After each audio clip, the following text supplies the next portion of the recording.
With NBC's Lester Holt moderating the debate here at Hofstra University tomorrow night, followed by CNN's Anderson Cooper and ABC's Martha Raddatz in the second debate, and Fox's Chris Wallace in the third debate, Donald Trump has ratcheted up his attacks on the anchors. Trump told me last week that all the moderators will be unfair in his view to avoid the kind of media bashing that Matt Lauer endured for being portrayed as too soft on Trump.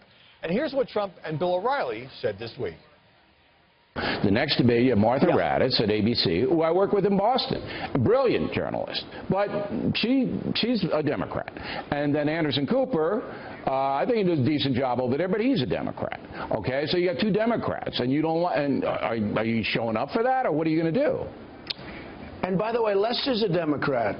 Look, I didn't know it's a phony system. Lester's a Democrat. I mean, they're all Democrats, okay? It's a very unfair system. I'm not okay with Anderson Cooper because I think he treats me very unfairly at CNN.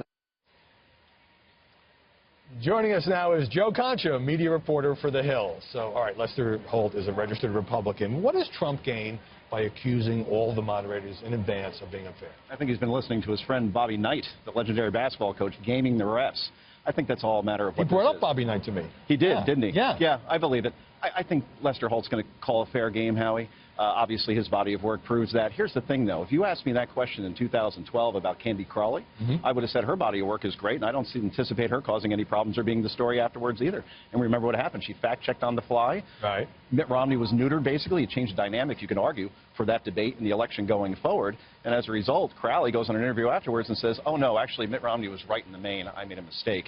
So we have to watch out for that tomorrow night. These are all experienced professional anchors, but are they under some pressure to avoid the kind of skewering that Lauer got in the wake of that NBC forum where a lot of critics on the left said he was hard on Hillary, easy on Donald? It would have to depend on if Lester Holt is going to be intimidated by outside forces, which I don't think he will be. You know, Matt Lauer called, I thought, a very good forum then. But as we've seen, you do. But as you've seen with Megyn Kelly during her network interview with Donald Trump, or with Lauer during that commander-in-chief forum, anything short of throwing a pie in Donald Trump's face while calling him a lying, racist xenophobe is seen as a softball interview. And the bottom line is, you just gotta go by journalists or is seen by commentators who don't like Donald Trump? Because it's a fascinating observation. Some of them, it is clear, think that you should, you know, tackle him in a way that they wouldn't necessarily advocate for Hillary Clinton. Howie, it's the new rules of journalism set forth by Jorge Ramos.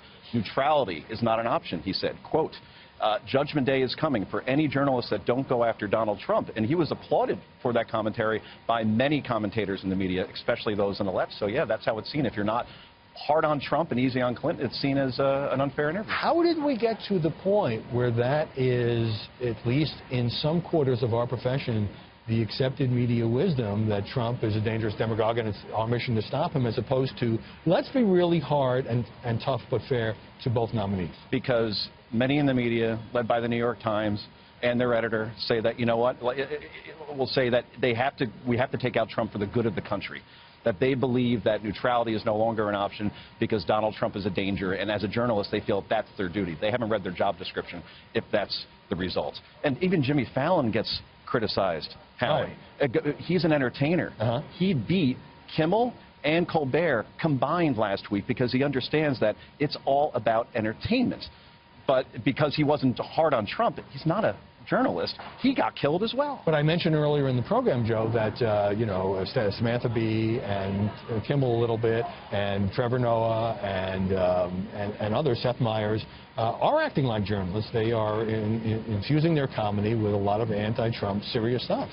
Could they be alienating part of their audience? They're alienating at least half their audience, you would argue. And again, if Fallon is such a success that he is because he's adopted the Johnny Carson rule, which is to be apolitical, go tough on both sides, and this way no one has a preconceived notion about your show before they watch it, that you're going to just be like Stephen Colbert, which his show is in a loop in terms of vitriol against Donald Trump on a daily basis. It's no longer funny. It's more like preaching, Howie. Better to singe but not burn. Briefly before we go, NBC's Andrew Mitchell turned up in the hacked Colin Powell emails talking about Trump's nomination, how it would be awful. That's a private conversation. Does it raise any questions about Andrew Mitchell? Well, obviously, she's in the Hillary Clinton camp, and MSNBC really... Why do you say that? Why do I say that? Yeah. Because if you watch her reporting on a daily basis, it seems to be very pro-Clinton. And the fact that Andrea Mitchell... She's also asked tough questions of Hillary Clinton. Okay. And this is a private email that shouldn't have been hacked, right? Then, yes, of course. But Howie, she needs to speak up when MSNBC, the network, runs a promo with Hillary Clinton pointing her at a press conference saying, Andrea, you're my kind of girl. Andrea Mitchell should be stepping up and saying, don't portray me that way. I'm an objective journalist. You're making me look like I'm partisan. No shortage of opinions here. Joe Concha.